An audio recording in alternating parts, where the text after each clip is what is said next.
دریائے سندھ سے نہریں نکالنے کے خلاف خیرپور میں وکلاء نے ببرلو بائی پاس پر دھرنا دے دیا۔ احتجاج کے باعث ٹریفک کی روانی شدید متاثر ہے۔ اس بارے میں مزید جانیں گے ڈان نیوز کے نمائندے ظہیر عباس سے۔ ظہیر عباس، کیا مناظر دکھائی دے رہے ہیں دھرنے میں؟ جی بالکل، یہ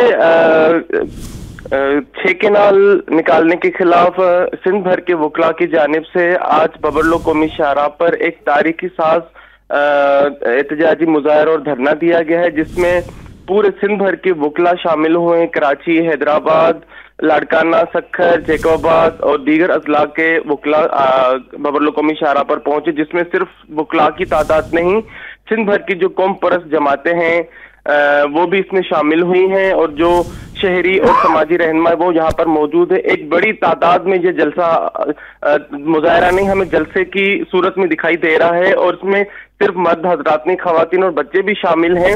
جبکہ جو پنجاب اور کراچی جانے والا مکمل قومی شاہراہ ہے وہ گزشتہ روز سے ہی بند ہو گیا تھا، کیونکہ اس وجہ سے کہ جو ان کا استقبالی کیمپس تھے اور جو ببرلو قومی شاہراہ پر ایک اسٹیج بنایا جا رہا تھا، اس کے بعد آج بالکل قومی شاہراہ بند ہے۔ مسافروں کو شدید گرمی میں پریشانی کا بھی سامنا ہے، لیکن جو ضلع خیرپور کی جو وکلاء ہیں اور جو دیگر تنظیمیں انہوں نے جو کیمپ لگائے گئے ہیں، وہاں پر جو انتظامات کیے گئے وکلاء کا اور جو سماجی رہنما ہے ان کے لیے کھانے کا بندوبست، بہت پینے شکریہ کی مشروبات۔ ظہیر عباس ان تفصیلات کے لیے۔